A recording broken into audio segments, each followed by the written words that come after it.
Assalamu alaikum students. My name is Mohammad Awais Sadiq and I am your class 11 mathematics teacher. Students, last lecture में हमने exercise 3.4 complete की थी. आज के lecture में हम नेक्स्ट टॉपिक स्टार्ट करेंगे जो कि है सिस्टम ऑफ लीनियर इक्वेशंस. तो आए चलते हैं व्हाइट बोर्ड की तरफ और आज का लेक्चर शुरू करते हैं. आज के लेक्चर में हम नेक्स्ट टॉपिक स्टार्ट करेंगे जो कि है system of linear equations.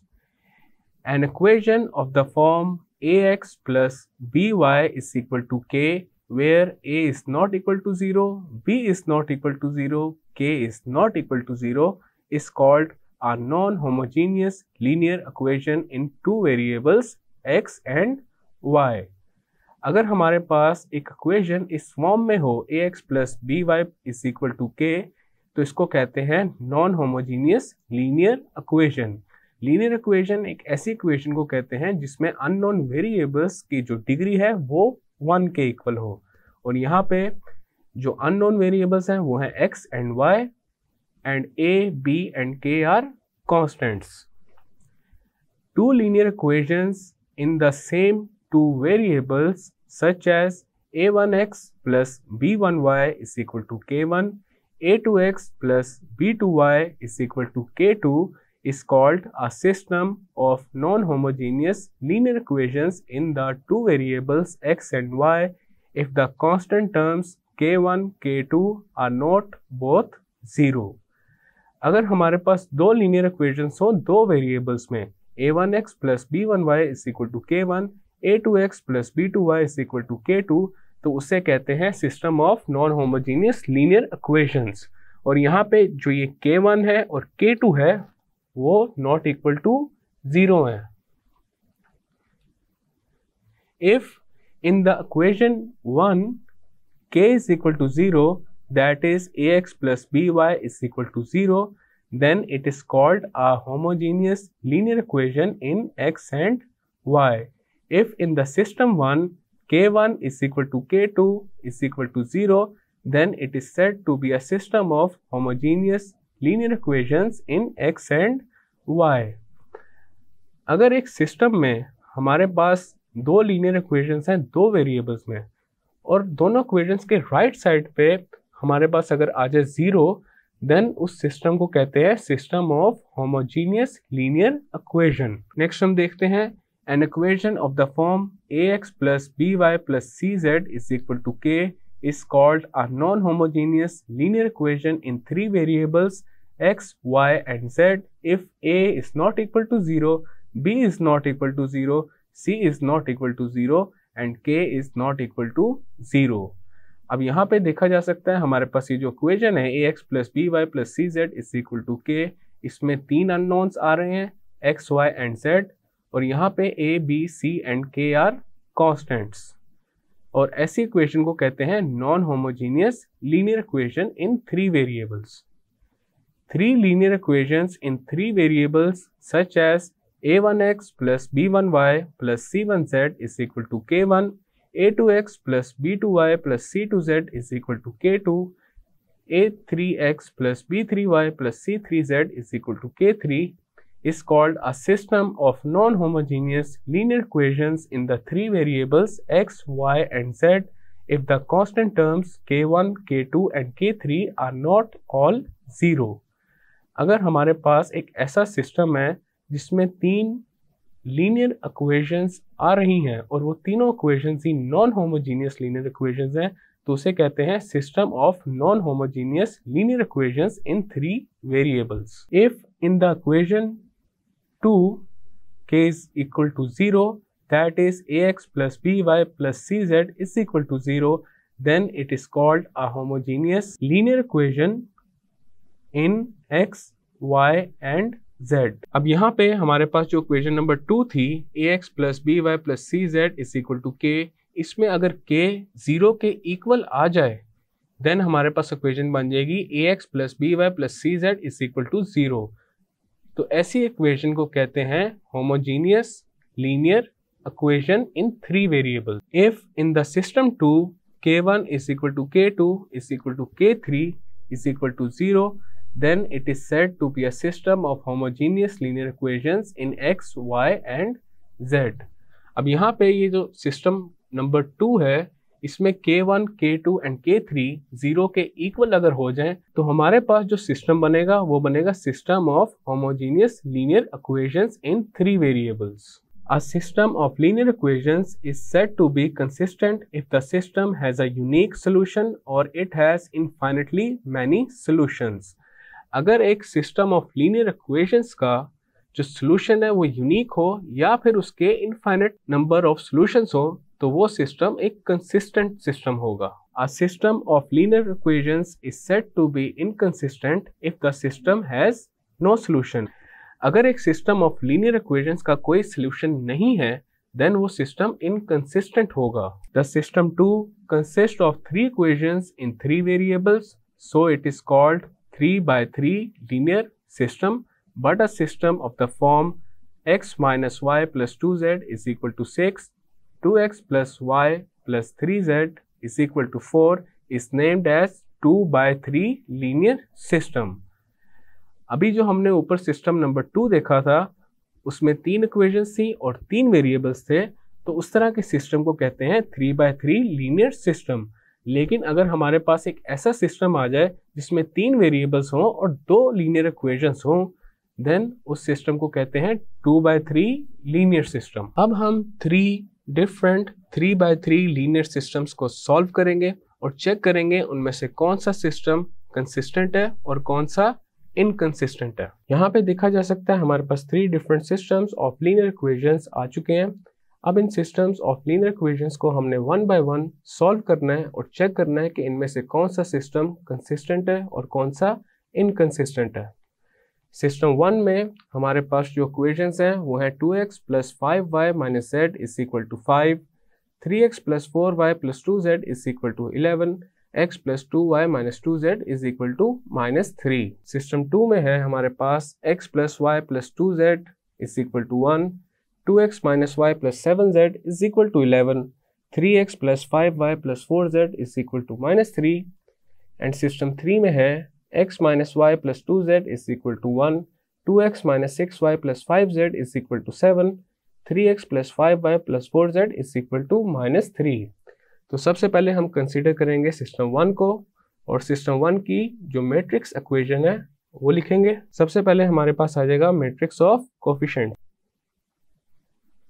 Matrix 2 5 -1 3 4 2 1 2 -2 into matrix of unknowns. तो यहाँ पे आ जाएगा x y z and this is equal to matrix of constants 5 11 -3. अब हम सिस्टम 1 के लिए बनाएंगे ऑगमेंटेड मैट्रिक्स. तो उसका तरीका ये है कि मैट्रिक्स ऑफ कोफिशिएंट्स के राइट पे हम अपेंड करेंगे मैट्रिक्स ऑफ कॉन्स्टेंट्स को. The augmented matrix of the system 1 is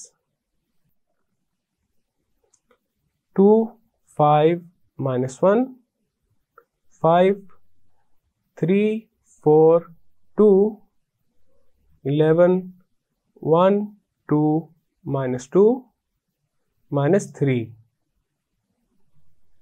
अब हम इस ऑगमेंटेड मैट्रिक्स पे एलिमेंट्री रो ऑपरेशंस को अप्लाई करेंगे और इसको रिड्यूस करेंगे रिड्यूस्ड एचेलन फॉर्म में. अब यहाँ पे फर्स्ट रो में जो लीडिंग एंट्री है वो है 2 और इसको हमने बनाना है 1.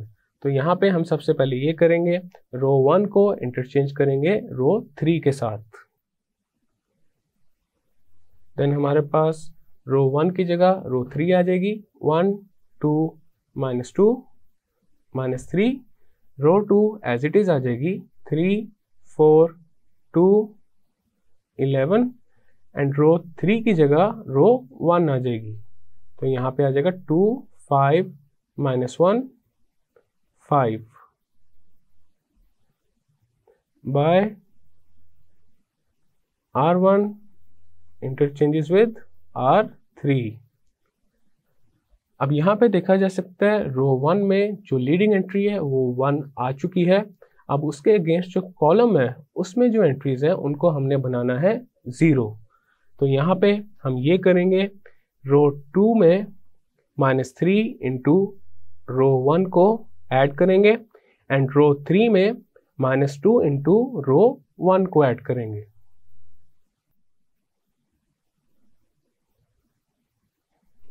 हमारे पास रो 1 एज इट इज आ जाएगी, 1 2 -2 -3। रो 2 में हमारे पास सबसे पहले आ जाएगा 3 -3 4 -6, देन आ जाएगा 2 + 6 11 + 9। और रो 3 में हमारे पास आ जाएगा सबसे पहले 2 -2 5 -4 -1 +4 5 +6 by R2 plus into -3 R1 gives R2 prime and R3 plus -2 into R1 gives R3 prime। अब यहाँ पे ये जो ऑगमेंटेड मैट्रिक्स है इसको थोड़ा सॉल्व कर लेते हैं। तो हमारे पास आ जाएगा 1 2 -2 -3 0 -2 8 20 0 1 3 11।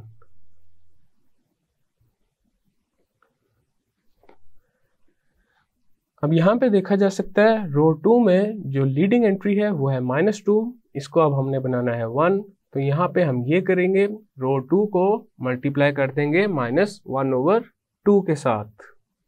देन हमारे पास आ जाएगा 1 2 -2 -3 0 1 -4 -10 0 1 3 11 by -1/2 R2 gives R2 prime। अब यहाँ पे देखा जा सकता है रो 2 में लीडिंग एंट्री 1 आ चुकी है, इसके अगेंस्ट जो कॉलम है उसकी एंट्रीज को हमने बनाना है 0।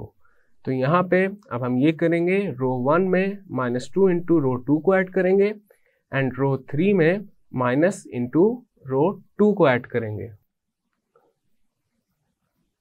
देन हमारे पास आ जाएगा 1 0 6 17 0 1 -14 -4 -10 0 0 7 21 by R1 plus -2 into R2 gives R1 prime and R3 plus -1 into R2 gives R3 prime। रो 3 में जो लीडिंग एंट्री है वो देखा जा सकता है 7 है, तो इसको अब हमने बनाना है 1। तो रो 3 को मल्टीप्लाई कर देंगे 1/7 के साथ। देन हमारे पास row 1 and row 2 as it is आ जाएंगी, 1 0 6 17 0 1 -4 -10 एंड रो 3 में आ जाएगा 0 0 1 3। अब रो 3 में जो लीडिंग एंट्री है वो 1 आ चुकी है, उसके अगेंस्ट जो कॉलम है उसमें जो एंट्रीज हैं उनको अब हमने बनाना है 0। तो यहाँ पे सबसे पहले ये करेंगे, R1 में -6 इंटू R3 को ऐड करेंगे और R2 में 4 इंटू R3 को ऐड करेंगे और यहाँ पे आ जाएगा bye 1/7 R3 gives R3 prime। Next हमारे पास आ जाएगा 1 0 0 0 1 0 0 0 1 और यहाँ पे आ जाएगा -1 2 3 bye R1 plus -6 into R3 gives R1 prime and R2 plus 4R3 gives R2 prime। अब हम ये करेंगे, मैट्रिक्स फॉर्म में जो सिस्टम ऑफ इक्वेशंस बनेगा वो लिखेंगे। तो हमारे पास सबसे पहले आ जाएगा 1 0 0 0 1 0 0 0 1। ये मल्टीप्लाई हो जाएगा मैट्रिक्स ऑफ अननोन्स के साथ x y z and this is equal to matrix of constants. तो यहाँ पे आ जाएगा -1 2 3। अब लेफ्ट साइड पे देखा जा सकता है आइडेंटिटी मैट्रिक्स मल्टीप्लाई हो रही है मैट्रिक्स एक्स वाई जेड के साथ। तो हमारे पास लेफ्ट साइड पे आ जाएगा एक्स वाई जेड, बिकॉज जब भी कोई मैट्रिक्स आइडेंटिटी मैट्रिक्स के साथ मल्टीप्लाई होती है तो रिटर्न में हमारे पास वही सेम मैट्रिक्स आ जाती है। And this is equal to matrix -1 2 3। Then by the definition of equal matrices we have x is equal to -1, y is equal to 2 and z is equal to 3। तो ये आ चुका है हमारे पास सिस्टम 1 का solution. Solution of system 1। अब हमने solution find करना है सिस्टम 2 का। सिस्टम 2 के लिए जो ऑगमेंटेड मैट्रिक्स बनेगी सबसे पहले हम वो लिखेंगे, the augmented matrix for the system 2 is, तो हमारे पास आ जाएगा 1 1 2 1 2 -1 7 11 3 5 4 -3। अब हमारे पास ये जो ऑगमेंटेड मैट्रिक्स है इसको हमने रिड्यूस करना है रिड्यूस्ड एचेलन फॉर्म में।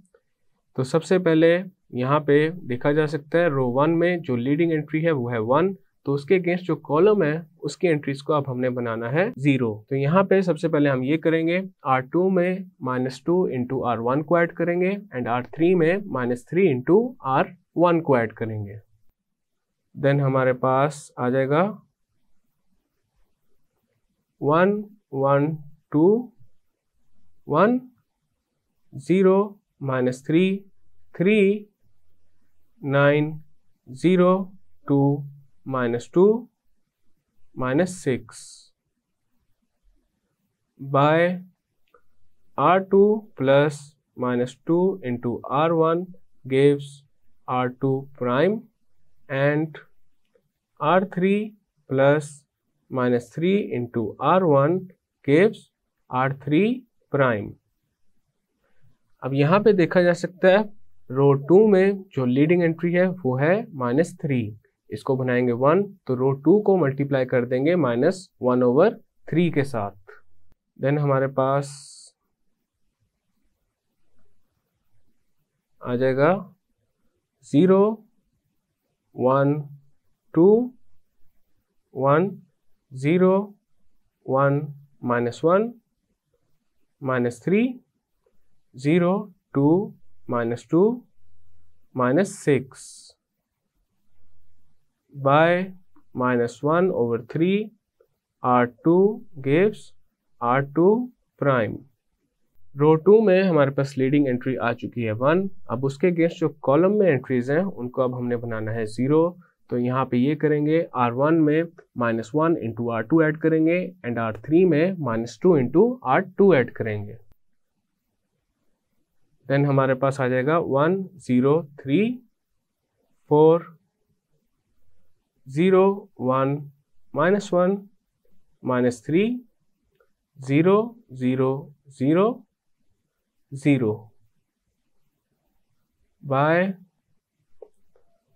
R1 plus -1 into R2 gives R1 prime and R3 plus -2 into R2 gives R3 prime. अब रो 3 में हमारे पास कोई भी लीडिंग एंट्री नहीं है, तो यहाँ पे जो ये सिस्टम है ये रिड्यूस हो जाएगा। x plus 3z is equal to 4, y minus z is equal to -3 and 0z is equal to 0 में। अब यहाँ पे ये जो थर्ड इक्वेशन है 0z इज इक्वल टू 0, इसमें एक चीज़ नोटिस की जा सकती है कि z की यहाँ पे कोई भी वैल्यू पुट की जाए ये इक्वेशन सेटिस्फाई हो जाएगी। फॉर एग्जांपल अगर यहाँ पे z को रखा जाए 1 इंटू 0 क्या होता है 0। इसी तरह अगर z को पुट किया जाए 100 into 0 is 0 and so on. तो यहाँ पे z की किसी भी वैल्यू के लिए ये इक्वेशन सेटिस्फाई होती जाएगी। This is satisfied for any value of z। अब यहाँ पे हमारे पास जो फर्स्ट एंड सेकंड इक्वेशंस हैं उनको थोड़ा सा एवेलुएट करके लिखते हैं। तो आ जाएगा x is equal to -3z plus 4 and y is equal to z minus 3। अब यहाँ पे हमें पता है कि z जो है वो एक आर्बिट्ररी नंबर है, तो इसका मतलब x एंड y के हमारे पास इनफाइनाइट नंबर ऑफ वैल्यूज हो सकती हैं। तो यहाँ पे हम अज्यूम करते हैं z को t के इक्वल, देन y इक्वल आ जाएगा t माइनस 3 के and x is equal to -3 into T plus 4 और x इक्वल आ जाएगा -3t प्लस 4 के और x is equal to 4 minus 3t। तो यहाँ पे हमारे पास x इक्वल है 4 माइनस 3t के, y is equal to t minus 3 and z is equal to t। और यहाँ पे जो t है ये एक रियल नंबर है and t is not equal to 0, because अगर t 0 के इक्वल हो जाएगा तो हमारे पास x, y एंड z का एक यूनिक सोल्यूशन आ जाएगा। जबकि हमने ऊपर देखा है कि x एंड y की हमारे पास इनफाइनाइट नंबर ऑफ वैल्यूज हैं बिकॉज z इज आर्बिट्ररी। तो यहाँ पे हम ये बात कंक्लूड कर सकते हैं कि system 2 has infinitely many solutions, thus the system 2 has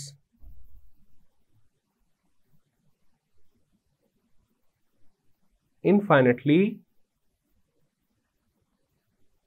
many solutions and it is consistent। System 1 का हमारे पास सिर्फ एक ही सोल्यूशन आया था और उस टाइप के सोल्यूशन को कहते हैं यूनिक सोल्यूशन। तो सिस्टम 1 भी एक कंसिस्टेंट सिस्टम था। सिस्टम 2 में हमारे पास इनफाइनाइट नंबर ऑफ सॉल्यूशंस हैं, तो ये भी एक कंसिस्टेंट सिस्टम है। अब हम सॉल्व करते हैं सिस्टम 3 को और चेक करते हैं क्या वो कंसिस्टेंट है या फिर इनकंसिस्टेंट है।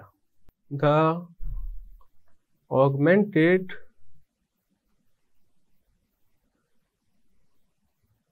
matrix of the system 3 is 1 minus 1 2 1 2 minus 6 5 7 3 5 4 minus 3। तो यहाँ पे हम सबसे पहले ये करेंगे, R2 में -2 इंटू R1 को ऐड करेंगे एंड R3 में -3 इंटू R1 को ऐड करेंगे। तो हमारे पास आ जाएगा 1 -1 2 1 0 -4 1 5 0 8 -2 -6 by R2 plus -2 into R1 gives R2 prime and R3 plus -3 into R1 gives R3 prime। Next हम ये करेंगे, R2 को मल्टीप्लाई करेंगे -1/4 के साथ, देन हमारे पास आ जाएगा 1 -1 2 1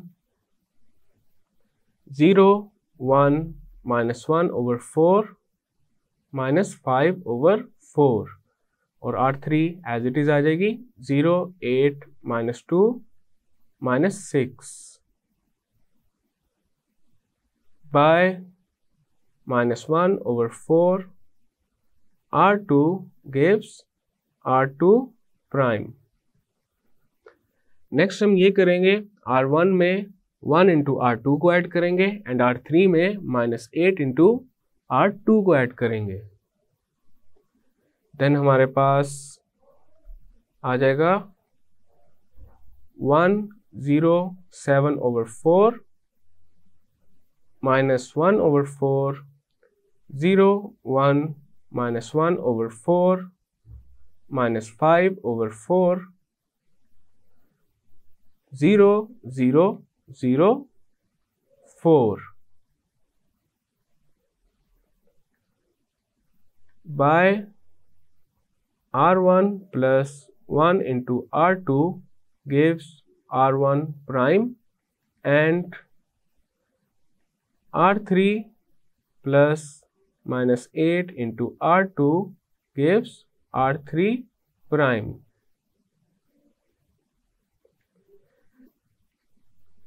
Thus, the system 3 is reduced to the equivalent system as x plus 7/4 z is equal to -1/4, y minus 1/4 z is equal to -5/4 and 0z is equal to 4। अब यहाँ पे देखा जा सकता है ये जो तीसरी इक्वेशन है 0z is equal to 4, इसका कोई भी सोल्यूशन नहीं है, बिकॉज यहाँ पे z की कोई भी वैल्यू पुट की जाए हमारे पास 4 नहीं आएगा। तो यहाँ पे लिखते हैं द थर्ड इक्वेशन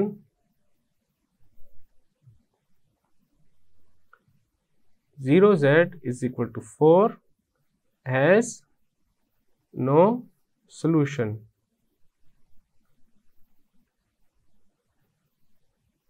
अगर यहाँ पे थर्ड इक्वेशन का कोई सोल्यूशन नहीं है तो इसका ये मतलब है जो फर्स्ट टू इक्वेशंस हैं उनका भी कोई सोल्यूशन नहीं होगा, क्योंकि हमारे पास z की कोई वैल्यू ही नहीं है तो x की एंड y की भी वैल्यू नहीं आ पाएगी।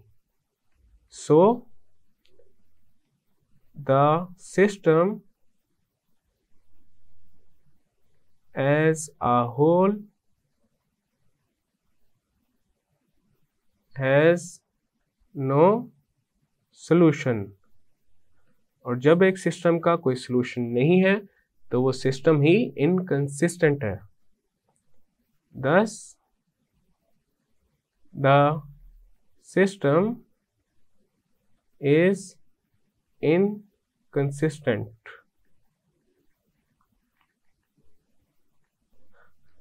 हमने यहाँ पे तीनों सिस्टम्स को सॉल्व कर लिया है और ये भी चेक कर लिया है कि कौन सा सिस्टम कंसिस्टेंट है और कौन सा इनकंसिस्टेंट है। अब हम एक सिस्टम की कंसिस्टेंसी और इनकंसिस्टेंसी से रिलेटेड कुछ पॉइंट्स हैं वो डिस्कस करेंगे। We see that in the case of the system 1, the row rank of the augmented matrix and the coefficient matrix of the system is same, that is 3, which is equal to the number of the variables in the system 1. Thus, a linear system is consistent and has a unique solution if the row rank of the coefficient matrix is the same as that of the augmented matrix of the system. System 1 को जैसा कि हमने देखा उसमें जो augmented matrix है उसका rank और कोफिशिएंट मैट्रिक्स का रैंक सेम है और वो है 3, और जो सिस्टम ऑफ इक्वेशंस हैं उसमें 3 वेरिएबल्स हैं। तो ऐसा सिस्टम जिसमें कोफिशिएंट मैट्रिक्स और ऑगमेंटेड मैट्रिक्स का रैंक सेम हो तो वो सिस्टम कंसिस्टेंट होगा और उसका एक यूनिक सोल्यूशन होगा। In the case of the system 2, the row rank of the coefficient matrix is the same as that of the augmented matrix of the system, but it is 2, which is less than the number of variables in the system 2. Thus, a system is consistent and has infinitely many solutions if the row ranks of the coefficient matrix and the augmented matrix of the system are equal, but the rank is less than the number of variables in the system. अगर एक system में coefficient matrix का rank और augmented matrix का rank same हो लेकिन वो rank number of variables से कम हो, देन वो सिस्टम कंसिस्टेंट होगा और उसके इनफाइनाइट नंबर ऑफ सॉल्यूशंस होंगे। In the case of the system 3, we see that the row rank of the coefficient matrix is not equal to the row rank of the augmented matrix of the system. Thus, we conclude that a system is inconsistent if the row ranks of the coefficient matrix and the augmented matrix of the system are different.